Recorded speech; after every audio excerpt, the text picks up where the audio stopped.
Praise the Lord, hallelujah. परमेश्वर पिता का धन्यवाद देते हैं कि एक बार फिर प्रभु ने डेली ब्रेड में आके आपके सम्मुख परमेश्वर को आराधना चढ़ाने का अवसर दिया है।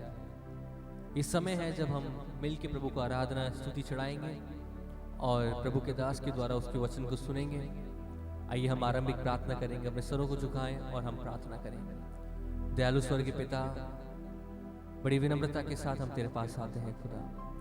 आज के इस दिन को और इस समय को हम तेरे हाथों में सौंपते हैं। इस डेली ब्रेड को हम तेरे हाथों में सौंपते हैं। तेरे नियंत्रण को चाहते हैं। हम चाहते हैं परमेश्वर तू हमसे बोल और बातचीत कर। हम चाहते हैं परमेश्वर तेरा नियंत्रण हमारे परिवारों पे, हर एक सदस्यों पे हो। हर एक विश्वासी जनों को तेरे हाथों में सौंपता हूँ प्रभु जी। मैं प्रार्थना मांगता हूँ परमेश्वर, इस डेली ब्रेड के अंदर परमेश्वर कोई भी प्रकार का विघ्न ना आने पाए, कोई भी डिस्टर्बेंस ना होने पाए परमेश्वर। सारे टेक्निकल इश्यूज को हम तेरे हाथ में सौंपते हैं परमेश्वर। तेरा नियंत्रण, पवित्र आत्मा की उपस्थिति को मांगते हैं परमेश्वर। हर एक एक घरों में तेरा आत्मा का कब्जा होने पाए परमेश्वर। हमसे बातें करें प्रभु। Speak to us Lord, here I am to worship you. हम तेरी उपस्थिति में तेरे को आराधना चढ़ाने के लिए खुदा, स्तुति करने के लिए इकट्ठे हुए हैं परमेश्वर। इस समय जरूर दूर है परमेश्वर, अलग अलग जगह पे हम बैठे हैं खुदा, लेकिन तेरा आत्मा एक है। हम धन्यवाद देते हैं खुदा, हमारे बीच में जुम्बिश करें। प्रार्थना प्रभु यीशु नासरी के नाम से मांगते हैं, आमीन आमीन हालेलुया। आइए मिल के प्रभु के नाम को ऊंचा करेंगे। जो हमेशा आनंद हमें देता है उसकी स्तुति करेंगे।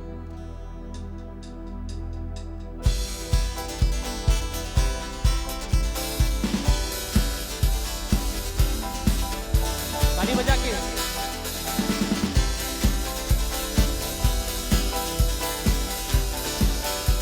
हमेशा आनंद है मुझे यीशु देता है। हमेशा हमेशा आनंद है मुझे यीशु देता है। तो आओ मिलकर उसकी स्तुति करें हम। तो आओ मिलकर उसकी स्तुति करें हम। हालेलुया हालेलुया आनंद है। हालेलुया आनंद आनंद है। हालेलुया आनंद है। हालेलुया आनंद है। यीशु के द्वारा पिता के साथ में हमेशा रहेंगे। यीशु के द्वारा पिता के साथ में हमेशा रहेंगे। प्रभु को देखेंगे सदा साथ साथ आनंद से भर जाएंगे। ओ प्रभु को देखेंगे सदा साथ साथ आनंद से भर जाएंगे। हमेशा हमेशा आनंद मिलके गाएंगे। मुझे यीशु देता है हमेशा हमेशा आनंद है मुझे यीशु देता है। तो आओ मिलकर उसकी स्तुति करें हम। तो आओ मिलकर उसकी स्तुति करें हम। हाथों को उठा के हालेलुया आनंद है। हालेलुया आनंद है। हालेलुया आनंद है। हालेलुया आनंद है। अपने पंखों तले मुझको छिपा कर संभालता रहेगा। अपने पंखों तले मुझको छिपा कर संभालता रहेगा।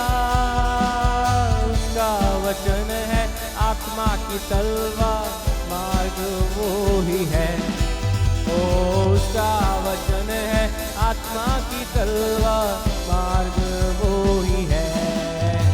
हमेशा आनंद है मुझे यीशु देता है। हमेशा हमेशा आनंद है मुझे यीशु देता है।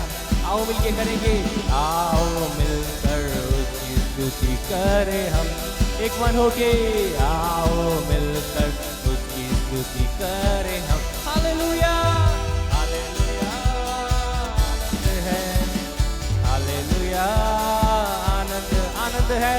हालेलुया आनंद। हालेलुया आनंद है। हर रास्ते में मुझको बचाने फरिश्ते मेरे लिए, हर रास्ते में मुझको बचाने फरिश्ते मेरे लिए।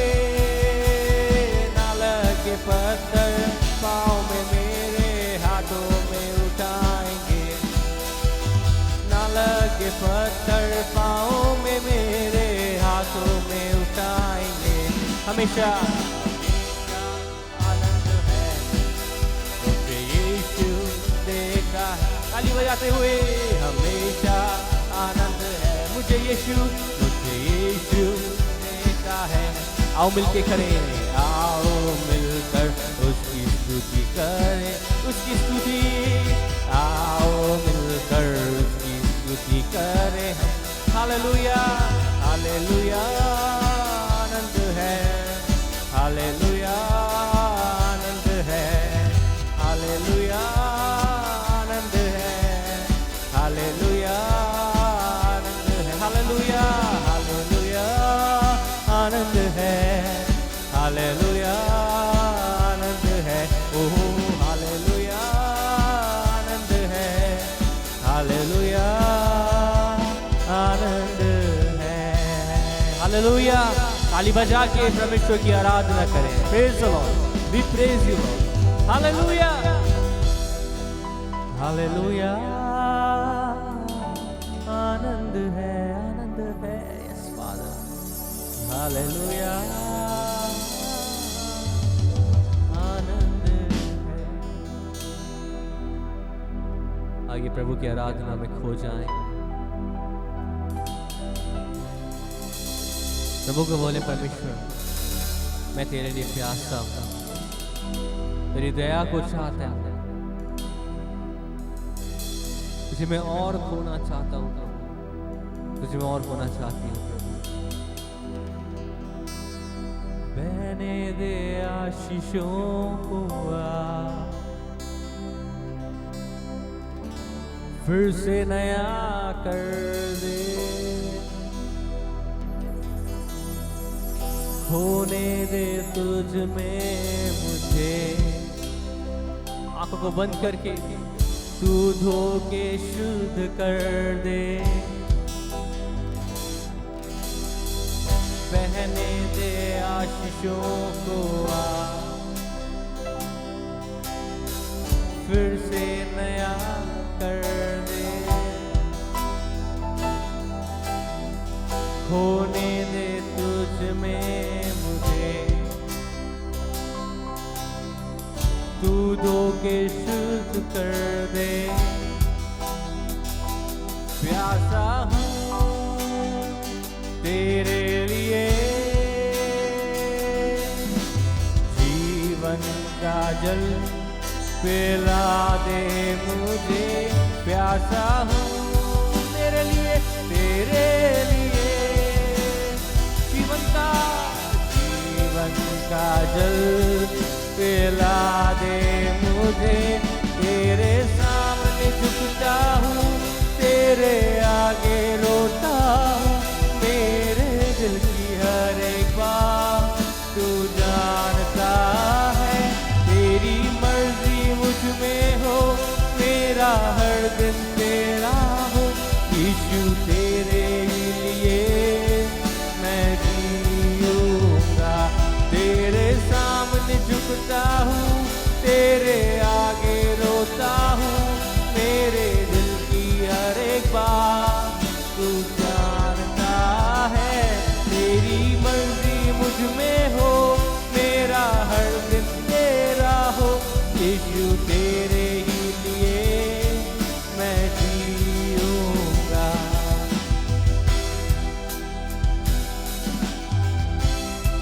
बहन ने तेरी आशीषों को प्रभु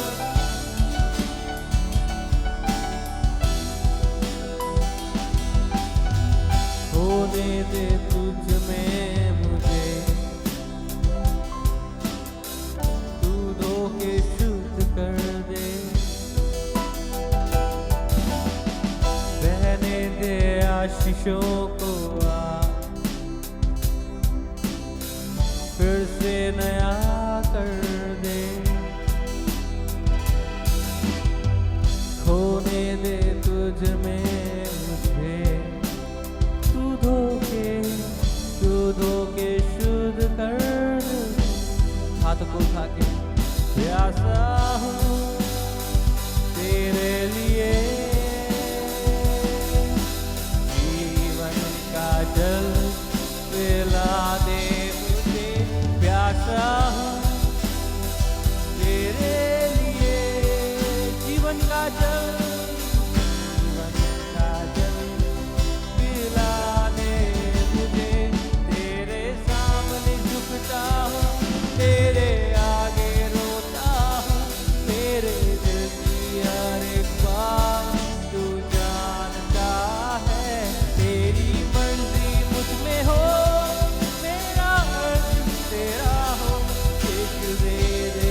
कहेंगे प्रभु जी, ये जीवन तेरा है, ये जीवन तेरा है, तुझे समर्पित है प्रभु जी। हमें धो के पाक और साफ यीशु की सामर्थ्य लहू से तेरी उपस्थिति के लिए धन्यवाद, पवित्र आत्मा के लिए धन्यवाद। आइए प्रभु के दास के द्वारा उसके जीवित कलाम को सुने। परमेश्वर आज हमसे कैसे बात करना चाहता है, और जो वचन आए तो उससे अपने जीवन में रिसीव करें, अपने हृदय रूपी भूमि पे उसे फलवंत होने दें। आइए वचन को सुने।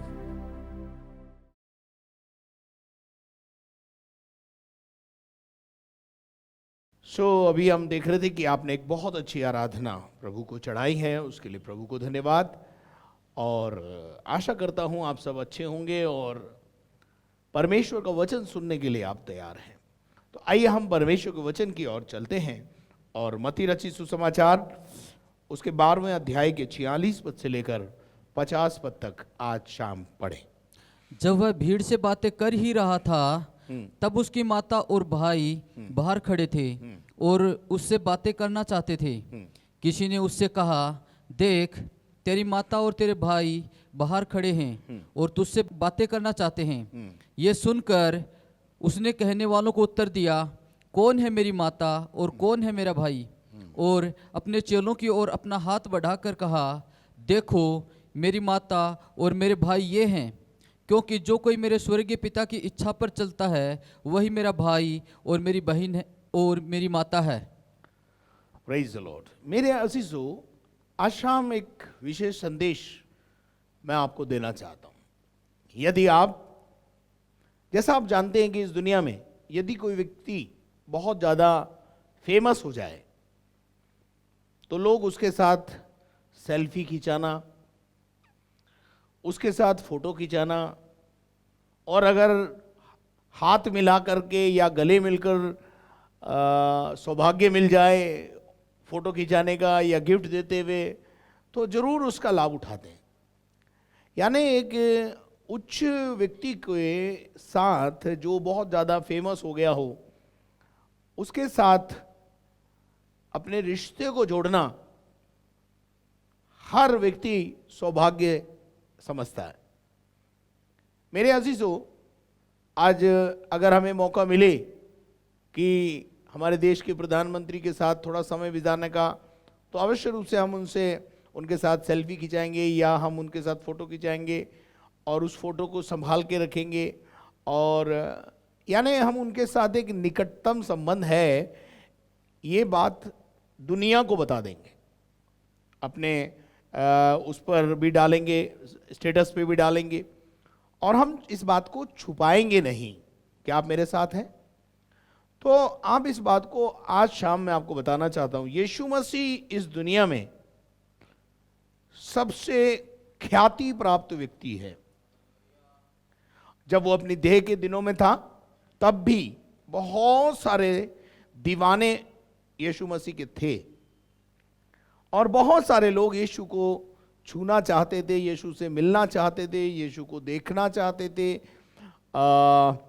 मुझे मालूम है कि अगर इस देश के अंदर अभी कोई अभिनेता या नेता आता है तो एक झलक उसको देखने के लिए या एक सेल्फी उसके साथ खिंचाने के लिए हम कितने धक्के खाने को तैयार हो जाते हैं। परंतु आज शाम मैं आपको बताना चाहता हूं, क्या आप उस महान परमेश्वर के मित्र बनना चाहते हैं? क्या उस महान प्रभु यीशु मसीह के भाई बनना चाहते हैं? परमेश्वर के वचन में लिखा है कि वो बहुतों में पहलोटा ठहराएगा और कभी भी हमसे लजाएगा नहीं।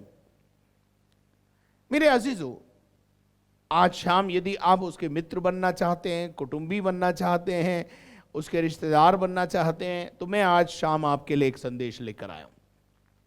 और वो संदेश ये है जो अभी हमने पढ़ा, 46 पद में लिखा है, और जब वह भीड़ से बातें कर ही रहा था तो देखो उसकी माता और उसके भाई बाहर खड़े हुए थे और उनसे बातें करना चाहते थे, वो यीशु से मिलना चाहते थे। कौन? उसके अपने माँ और अपनी उसकी सगी भाई और बहनें जो यीशु से मिलना चाहते थे। परंतु भीड़ यीशु मसीह को हमेशा घेरे रहती थी और उस प्रकार से उसको समय नहीं मिलता था लोगों से घिरे रहने की वजह से। तो किसी ने जाकर कह दिया यीशु को कि तेरी माँ और तेरे भाई तेरे बहन तुझसे मिलने के लिए मिलना चाहते हैं। वो अजीजों, और वो इसने ये भी बता दिया कि वो बाहर खड़े हुए हैं, तेरा वेट कर रहे हैं। और ये सुनकर यीशु ने यह सुनकर उसने कहने वाले को उत्तर दिया, कौन है मेरी माता और कौन है मेरे भाई और कौन है मेरी बहन। मेरे अजीजों, यहां पर हम देख रहे हैं कि यीशु मसीह अपने कुटुंबियों को, अपने उन रिश्तेदारों को, अपने मित्रों को एक तरीके से देखते हैं तो वो रिजेक्शन में डाल रहा है। और ऐसा आज पहली बार नहीं हुआ, पहले भी कई बार ऐसी घटना घटी है। हम निकाल करके पढ़ेंगे मरकुस का 3 अध्याय और उसके 20 पद से लेकर 31 पद तक। मरकुस का 3 अध्याय, जब यीशु मसीह अपनी बाल्यावस्था में थे, हाँ, तब वह घर में आया और ऐसी भीड़ इकट्ठी हो गई हाँ, कि वे रोटी भी ना खा सके। यहां पर अपन देखते हैं कि वो यीशु मसीह हमेशा भीड़ से घिरा हुआ रहता था।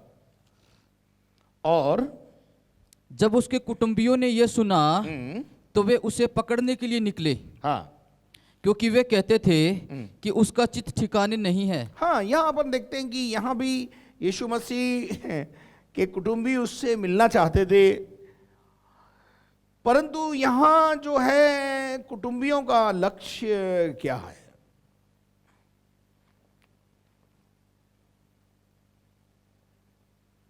कुटुंबियों का लक्ष्य नजर आ रहा है यहां पर।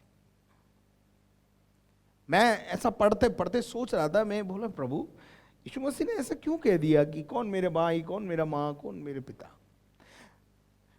जो यीशु से एक अच्छे लक्ष्य के साथ, उद्देश्य के साथ मिलना चाहते हैं, यीशु मसीह तो उसके साथ हाथ मिलाकर हाथ बढ़ाना चाहते हैं, पर यहां कुटुंबियों का लक्ष्य दिख रहा है। यहां लिखा है जब उसके कुटुंबियों ने यह सुना तो वो उसे पकड़ने के लिए निकले, क्योंकि वे कहते थे कि उसका चित्त ठिकाने नहीं है। यीशु मसीह ऐसे से आश्चर्य कर्म करता था, तो ऐसा लोगों में एक रूमर था कि वो जो है यीशु मसीह का चित्त ठिकाने नहीं है। तो उनके रिश्तेदार, उसके भाई बहन जो भी थे, माता, वो सोचते थे कि चलो यीशु को पकड़ के ले आए, घर में ले आए। जबरदस्ती वो भीड़ के अंदर रहता है और भीड़ ने उसे पागल कर दिया है, और इस प्रकार से यीशु मसीह को पकड़ना चाहते थे। लक्ष्य ठीक नहीं था। जब आपका लक्ष्य ठीक नहीं होगा, यीशु मसीह आपको भी रिजेक्शन की लिस्ट में डाल देगा। कलीसिया में आने वाले हर विश्वासी से मैं कहना चाहता हूं, आपकी मनसा का ठीक होना, आपका लक्ष्य का ठीक होना, आपका उद्देश्य ठीक होना बहुत जरूरी है। और जब आपका एक उद्देश्य अच्छा होगा तो यीशु जरूर आपको एक्सेप्ट करेगा, चाहे आप यीशु मसीह के पास पहली बार ही क्यों ना आए। हालेलुया। यीशु मसीह लूका रचित सुसमाचार उसका 12वां अध्याय अगर अपन पढ़े, दूसरा अध्याय और उसके 41 पद से पढ़ेंगे तो वहां पर भी अपन देखेंगे कि जब यीशु मसीह 12 साल की उम्र में थे, उसके माता पिता प्रतिवर्ष पसह के पर्व में यरूशलेम जाया करते थे। आगे जब यीशु 12 वर्ष का हुआ हाँ, तो वे पर्व की रीति के अनुसार यरूशलेम को गए। हाँ, यीशु मसीह को भी यरूशलेम ले गए। और जब वे उन दिनों को पूरा करके लौटने लगे जब वो लौटने लगे तो बालक यीशु यरूशलेम में रह गया। तो बालक यीशु कहाँ रह गया? यरूशलेम में रह गया। हाँ, यूं समझ लीजिए कि वो बिछुड़ गया, मिस हो गया। और ये उसके माता पिता नहीं जानते थे। और उसके माँ बाप ये समझ रहे थे कि शायद वो किसी चाची के साथ होगा, चाचा के साथ होगा, या अपने भाइयों के साथ होगा। भाई लोग सोच रहे थे मम्मी पापा के संग होगा, और इस मिसअंडरस्टैंडिंग में यीशु मसीह मिस हो गया। वे ये समझ हेलो, आज भी बहुत से लोगों की जिंदगी में मिसअंडरस्टैंडिंग की वजह से यीशु मसीह मिस है।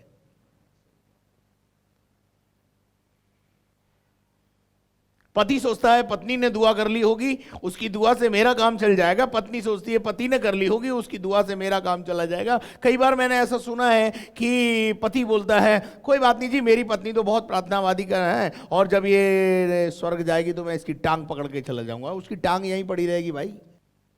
ऐसे ही इस जमाने में, यीशु मसीह के जमाने में हुआ कि माँ बाप सोच रहे हैं भाई बहनों के साथ होगा, भाई बहन सोच रहे हैं माँ बाप के साथ होगा, और 3 दिन गुजर गए, यीशु मसीह घर में नहीं, उनके साथ नहीं है।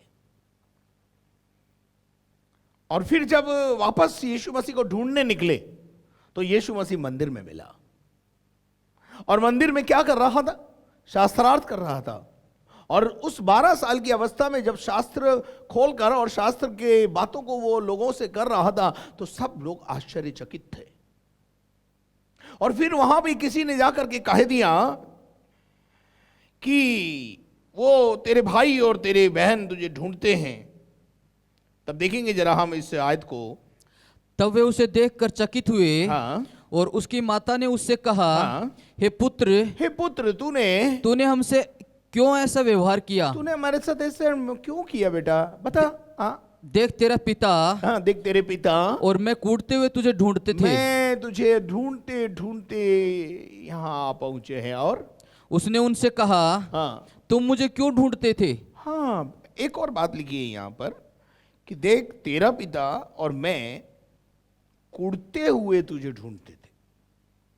भाई यीशु मसीह को ढूंढना है आज की तारीख में तो आनंद से ढूंढो। ये कूदते हुए ढूंढ रहे हैं।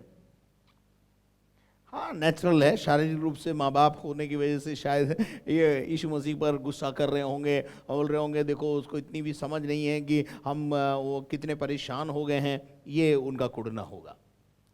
लेकिन आज भी बहुत सारे लोग चर्च में, कलीसिया में आते समय कुड़कुड़ा के ही आते हैं। अरे चलो भाई चर्च चलो, नहीं तो पादरी साहब जो है हमसे हिसाब मांगेंगे। अरे आप इस डर के मारे आराधना में मत आओ, इस डर के मारे प्रार्थना आराधना मत करो। यीशु मसीह को सहर्ष ढूंढो। जो खुशी से यीशु को ढूंढते हैं वो उसका इस्तकबाल करेंगे। चलिए आगे पढ़ते हैं, क्या लिखा है। उसने उनसे कहा, हाँ, तुम मुझे क्यों ढूंढते थे? तुम मुझे क्यों ढूंढते हो भाई? क्या तुम्हें पता नहीं है मेरा ठिकाना कहाँ है, मेरा निवास स्थान कहाँ है, मुझे कहाँ होना चाहिए? क्या नहीं जानते थे? क्या तुम ये नहीं जानते थे कि मुझे अपने पिता के भवन में होना मुझे अवश्य है? मेरे पिता के घर में होना अवश्य था। और परंतु जो बातें उसने उनसे कही उन्होंने उसे नहीं समझा। हाँ, माँ बाप उस बात को नहीं समझ रहे हैं कि ये यीशु मसीह जो है परमेश्वर का बेटा है और एक मुख्य उद्देश्य से आया है। चलिए आगे बढ़े। तब वह उनके साथ गया, तब वो उनके संग गया और नासरत में आया, और नासरत में लाया गया, और उनके वश में रहा, और माँ बाप के वश में रहा। और उसकी माता ने ये सब बातें अपने मन में रखी। अब यहाँ देख रहे हैं 12 साल की अवस्था में भी यीशु मसीह गायब हो गया था और ढूंढने के लिए कुटुंब भी गए। तो यहाँ अपन देखते हैं कि वो तो माँ बाप का स्नेह था इसलिए गए थे। यहाँ जो हमने दूसरा पढ़ा अभी मरकुस के 3 अध्याय के अंदर, वहाँ लिखा हुआ है उसका चित्त ठिकाने नहीं था। लोग यीशु मसीह को बोलते थे ये पागल हो गया है, इसका चित्त ठिकाने नहीं है, ये दुष्टात्मा से की सहायता से दुष्टात्मा निकालता है, दुष्टात्माओं से ग्रसित व्यक्ति है, ऐसा भी बोल लेते थे। बहुत कुछ यीशु के लिए बोलते थे। लेकिन यहाँ बहुत स्पष्ट लिखा है कि उन्होंने ये सोच लिया कि वो his mind is not all right, इसलिए वो चाहते थे कि यीशु को पकड़ के लेके आए और घर में लाकर उसके क्या कर दें, बंद कर दें। यीशु मसीह उनका लक्ष्य जानता था, यीशु मसीह उनका उद्देश्य को जानता था। इसलिए यीशु मसीह ने कहा भाई कौन मेरे माँ और कौन मेरा भाई और कौन मेरी बहन, मेरे बाप मेरा पिता मेरे भाई मेरे बहन वो हैं जो क्या लिखा है, क्योंकि जो कोई मेरे स्वर्गीय पिता की इच्छा पर चले, जो मेरे स्वर्गीय पिता की इच्छा पर चलता है, वही मेरा भाई वही मेरा भाई और मेरी बहन और वही मेरा बहन और मेरी माता है। और वही मेरी माँ है।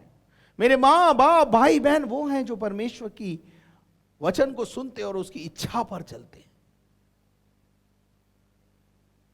मेरे अजीजों, परमेश्वर का वचन हमें बताता है कि यीशु मसीह के साथ अगर हमें अपना रिश्ता जोड़ना है, नाता जोड़ना है, तो प्रभु का वचन हमें बताता है कि वो ये चाहता है कि हम उसका वचन सुने, उसकी आराधना करें और उसके पिता का वचन जो प्रचार किया जाता है उसको सुने और उस पर चलने का प्रयास करें। बाइबल में लिखा है जो जो केवल सुनने वाले हैं वो कभी धर्मी नहीं ठहरेंगे, वो कभी आशीष नहीं पाएंगे, परंतु सुनकर चलने वाले आशीष पाएंगे। Praise the Lord.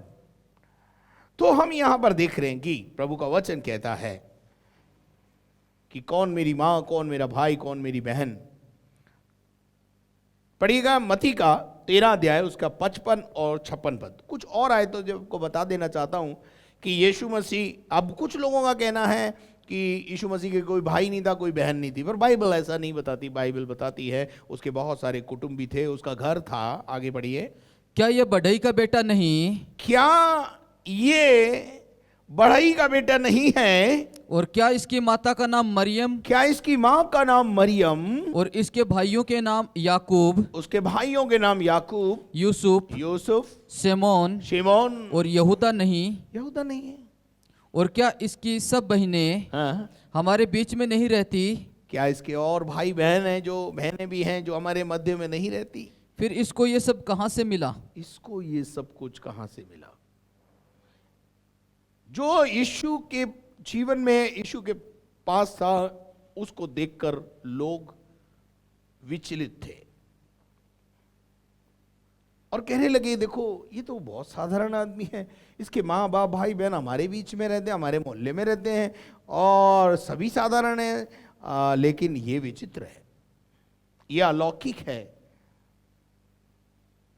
मेरे अजीजों, आगे क्या लिखा है, पढ़िए। इस प्रकार उन्होंने उसके कारण ठोकर खाई। हाँ। पर यीशु उनसे कहा, यीशु ने उनसे कहा, भविष्यद्वक्ता का अपने देश और अपने घर को छोड़ हाँ, और कहीं निरादर नहीं होता। और कहीं निरादर नहीं होता। और उसने वहां उनके अविश्वास के कारण हाँ, बहुत से सामर्थ के काम नहीं किए। अब देखिए, कल परसों भी मैंने कुछ दिन पहले बताया था कि यीशु मसीह ने बहुत सारे चमत्कार करता था, लेकिन कई जगह पर उसके द्वारा भी चमत्कार नहीं हुए। तो उसका कारण ये नहीं था कि यीशु मसीह की पावर कम हो गई थी, ये था कि उनका विश्वास ही नहीं था यीशु मसीह पे। वो यीशु मसीह को बढ़ई का बेटा समझते थे। वो यीशु मसीह को आज बहुत सारे लोग हैं जो मसीह को एक महापुरुष के रूप में जानते हैं या एक भविष्यद्वक्ता के रूप में जानते हैं। कुछ लोग यूहन्ना बपतिस्मा दाता के रूप में उसको लेते हैं, परंतु मेरे अजीजों, धन्य वो हैं, चंगाई और छुटकारा वो पाता है जो यीशु मसीह को परमेश्वर का पुत्र मानकर स्वीकार करता है। आप यीशु मसीह के कुटुंबी बनना चाहते हैं? मैंने स्टार्टिंग में बताया था, एक फेमस आदमी के कुटुंबी सभी बनना चाहते हैं, उसके साथ सेल्फी खिंचाना चाहते हैं। तो देखिए, यीशु मसीह ने अपने देह के दिनों में हमसे प्रेम किया। आप परमेश्वर के बेटे और बेटी बन सकते हैं। कैसे? 2 बात बताऊंगा। यूहन्ना 1:12, परंतु जितनों ने उसे ग्रहण किया उसने उन्हें परमेश्वर की संतान होने का अधिकार दिया। हाँ, जो यीशु को ग्रहण करता है, आगे लिखा हुआ है, अर्थात उन्हें जो उसके नाम पर विश्वास रखते थे, जो यीशु के नाम पर विश्वास करते हैं, परमेश्वर पर विश्वास करते हैं। यदि बाइबल में लिखा है यदि तुम परमेश्वर पर विश्वास करते हो तो आपको यीशु पे भी विश्वास करना पड़ेगा। जिसके पास परमेश्वर का बेटा यीशु है, उसके पास पिता है। अगर आप पिता को देखना चाहते हो तो पुत्र में उसकी तस्वीर को देख सकते हो। जैसे हम कई बार बोलते हैं, जैसा बाप है वैसा बेटा है। बाप के का चरित्र बेटे में पाया जाता है। परमेश्वर का चरित्र यीशु मसीह में पाया जाता है। एक बार देह के यीशु मसीह जब अपनी देह के दिनों में था, किसी ने यीशु से कहा हमें पिता को दिखा दे। उसने कहा जिसने मुझे देखा है उसने पिता को देखा है। मेरे अजीजों, हमें परमेश्वर का बेटा और बेटी होने का अधिकार मिला। अब यदि हम परमेश्वर के बेटे और बेटी हो गए तो यीशु मसीह के भाई और बहन हो गए, राइट। मैं यीशु मसीह का रिश्तेदार बना रहा हूं आज शाम को आपको। बड़े लोगों से सब रिश्ता जोड़ना चाहते हैं ना, नहीं तो जबरदस्ती फूफा बोलने चालू कर देते हैं। ये मेरे फूफा जी हैं, है ना। जो बड़े लोग होते हैं उनके साथ जबरदस्ती हम ये मामा जी हैं, ये फूफा जी हैं, ये मेरे बहुत ऐसे ऐसे प्रतीत कराते हैं जैसे बहुत निकटतम रिश्ता है। यीशु के साथ आपका एक निकटतम संबंध आज शाम में स्थापित करना चाहता हूं। आप परमेश्वर के मित्र बनना चाहते हैं तो ये परमेश्वर आपको स्वीकार करता है, मित्र होने के लिए भी आपको अधिकार देता है। पुराने नियम में यीशु मसीह ने अब्राहम को अपना मित्र कहा। अब्राहम को परमेश्वर ने पुराने नियम में अपना मित्र कहा।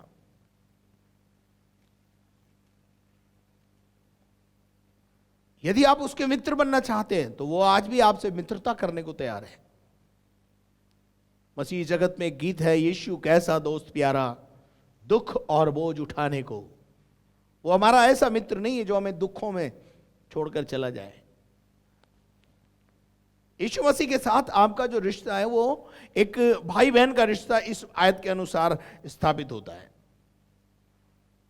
अगर आप मत्ती का 25वां अध्याय पढ़ेंगे तो वहां यीशु मसीह के दूसरे आगमन के विषय में लिखा है, और वहां लिखा है दुल्हन ने अपने आप को तैयार किया है। अगर आप चर्च आते हैं, आप कलीसिया में आते हैं, तो आप सुनो एक बात, आपका यीशु मसीह के साथ एक और रिश्ता है। वो आपका दूल्हा है और आप उसकी दुल्हन है। हेलो।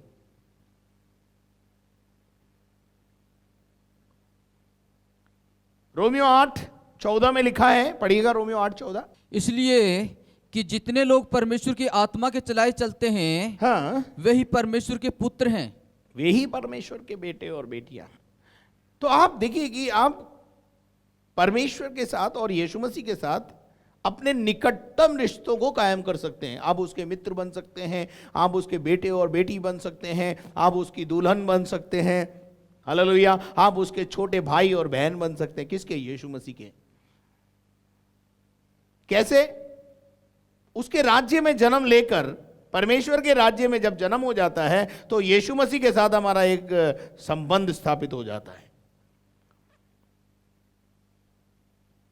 परमेश्वर हमें, चर्च को, दुल्हन के रूप में देखता है। किसकी दुल्हन? यीशु की दुल्हन। तो इस प्रकार से हमारे कई रिश्ते यीशु मसीह के साथ जुड़ सकते हैं। बाकी सारे रिश्तों को यीशु मसीह रिजेक्ट कर देता है। यहां पर मैं आपको बताना चाहता हूं कि यीशु मसीह ने स्पष्ट रूप से कह दिया कौन मेरा भाई और कौन मेरी मां और कौन मेरा पिता। मेरे माँ बाप, भाई बहन, रिश्तेदार, कुटुंबी वो हैं जो परमेश्वर की इच्छा पर चलते हैं। आज शाम में एक सवाल के साथ अपने कथन को विराम देना चाहता हूं। क्या आप परमेश्वर की इच्छा के अनुसार चलते हैं? अगर आप परमेश्वर की इच्छा के अनुसार चलते हैं तो आप परमेश्वर के बेटे और बेटियां हैं। आप अगर कलीसिया में आते हैं और अपने सारे दुल्हन होने के कामों को पूरा करते हैं तो आप उसकी दुल्हन हैं। और एक दिन जरूर वो दूल्हा हमें लेने आएगा, ऐसा बाइबल में लिखा है। और इन दिनों में दुल्हन अपने आप को तैयार कर रही है यीशु मसीह के दूसरे आगमन के लिए। Church is the bride of Christ. We all are children of God. हम परमेश्वर के बेटे और बेटियां हैं. यीशु मसीह हमारा बड़ा भाई है. ऐसे कई रिश्ते दूर नजदीक के जो हम जोड़ना चाहते हैं उसके साथ जोड़ सकते हैं. यीशु के साथ आप मित्रता करना चाहते हैं, वो करने को तैयार है. वो आपके साथ सेल्फी खिंचाने को तैयार है. वो आपके साथ समय बिताने को तैयार है. प्रकाशित वाक्य 3 अध्याय उसके 20 पद में क्या लिखा है, पढ़िए जरा. देख, मैं द्वार पर खड़ा हुआ खटखटाता हूँ. कौन? यीशु मसीह के लिए लिखा है कि वो द्वार पर खड़ा हुआ खटखटाता है. यदि कोई मेरा शब्द सुनकर द्वार यदि खोलेगा, कोई मेरा शब्द सुनकर द्वार को खोलेगा, तो मैं उसके पास भीतर आकर तो मैं उसके साथ भीतर आकर उसके साथ भोजन करूंगा. आप यीशु के साथ भोजन करना चाहते हैं? हेलो. अगर किसी बड़े साहब के साथ, अधिकारी के साथ भोजन करने का एक मौका मिल जाए तो जरूर हम बोलते फोटो खींचो, फोटो खींचो, फोटो खींचो. उसको हम सौभाग्य समझते हैं. आज शाम आपको यीशु मसीह के साथ भोजन करने का अवसर मिल रहा है. अदृश्य है, जरूर है, लेकिन सामर्थी है. आप उसे फोटो में कैप्चर नहीं कर सकते, परंतु मैं आपको बताना चाहता हूं, एक लेखक गीत को गाता है, आंखों में तुझे बंद कर लूं और तुझे बंद कर दूं तो फिर तुझे जाने ना दूं. यीशु मसीह को दिल में कैप्चर कर लीजिए. जब वो दिल में आ जाएगा, दिल में उतर जाएगा, वापस नहीं जाएगा. आपके साथ रहेगा, आपके साथ भोजन करेगा, आपके साथ खाएगा, पिएगा, उठेगा, बैठेगा. पर आपकी मनसा का ठीक होना जरूरी है. यीशु मसीह अपने माँ बाप, भाई बहनों को रिजेक्ट क्यों कर रहा है? क्योंकि वो यीशु को पकड़ने के लिए आए थे, यीशु को अंदर बैठाने के लिए आए थे. यीशु को बोल रहे थे प्रचार वचार बंद कर, तो अंदर बैठ जा, तेरा दिमाग ठीक नहीं है. लोग बोल रहे तू पागल हो गया है. आप यीशु मसीह के विषय में क्या कहते हैं? यीशु मसीह ने एक दिन अपने देह के दिनों में अपने चेलों से आके पूछा, लोग मेरे विषय में क्या कहते हैं? किसी ने उत्तर दिया, कोई तुझे भविष्यद्वक्ता बोलता है, कोई महापुरुष बोलता है, कोई यूहन्ना बपतिस्मादाता बोलता है, कोई कुछ बोलता है, कोई कुछ बोलता है. तो दूसरा एक प्रश्न यीशु मसीह ने उनसे किया, तुम मुझे क्या कहते हो? और पतरस ने उत्तर दिया, तू परमेश्वर का पुत्र मसीह है. यीशु ने कहा, मांस और लहू से यह बात नहीं समझी जा सकती. जब तक कि आप आत्मा में होकर जन्म ना लें, तब तक आप ये बातें नहीं समझ पाएंगे. बहुत से लोग बाइबल पढ़ते हैं, बाइबल समझ में थोड़ी आती है, क्योंकि बाइबल एक आत्मिक किताब है, आत्मा से लिखी हुई है. आत्मा में जन्म लोगे तभी समझ में आएगी. जब मैं आत्मा में जन्म लिया तो ये बाइबल मुझे समझ में आने लगी. आत्मा में जन्म नहीं होगा, तो नया सिरे से पैदा नहीं हुए, तो ये बाइबल आपको समझ में नहीं आएगी. किताबी ज्ञान जरूर हो जाएगा आपको, हो सकता है आपको सारे रेफरेंस होंगे और लच्छेदार भाषण भी निकाल लोगे आप इसमें से, लेकिन जिंदगी की बातें नहीं आएगी आपके अंदर. जिंदगी नहीं होगी आपके पास. और जब तक जिंदगी नहीं है, तब तक कलाम प्रचार करने से कोई फायदा नहीं है, सुनने से भी कोई फायदा नहीं है. आओ आज शाम के समय में हम अपने जीवन को परमेश्वर की वेदी पे रखें और उसके मित्र, उसके बेटे और बेटियां और उसकी दुल्हन, उसके कुटुंबी, उसके रिश्तेदार बनने के लिए आज शाम वो आपको आमंत्रित करता है. द्वार पर खड़ा हुआ खटखटा रहा है और कह रहा है, यदि तू द्वार खोलेगा तो मैं भीतर आऊंगा और मैं भीतर आकर तेरे साथ रहूंगा, तेरे साथ भोजन करूंगा.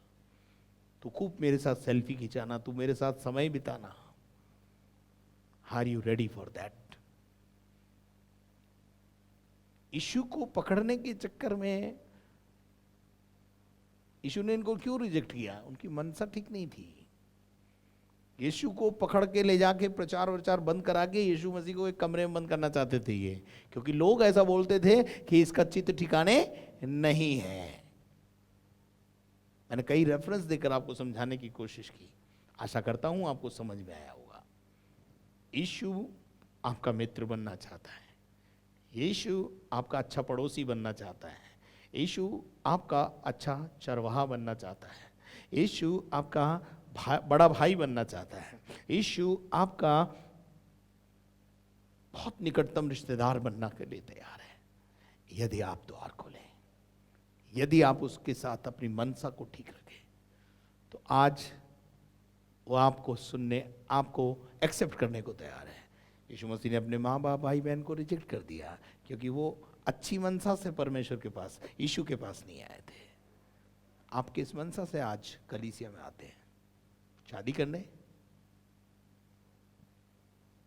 इसी जीवन में आशा रखते हुए आते हैं? इस जीवन में आशा ना रखें, पर इस जीवन के बाद एक और जीवन है, वो केवल और केवल यीशु देता है। स्वर्ग में आप जाएंगे, यीशु मिलेगा आपको श्योरिटी से। खुल जाएंगी किताबें जब भी हिसाब होगा, और इंसाफ का तराजू यीशु मसीह के हाथ में होगा। काश आज के इस मैसेज से आपके अंदर एक जिज्ञासा उत्पन्न हो जाए, मैं यीशु का भाई बनना चाहता हूँ, मैं यीशु की बहन बनना चाहती हूँ। यीशु की भाई और बहन बनने के लिए कुछ लंदन जाना पड़ेगा, अमेरिका जाना पड़ेगा, पासपोर्ट बनवाना पड़ेगा, ऐसा नहीं है।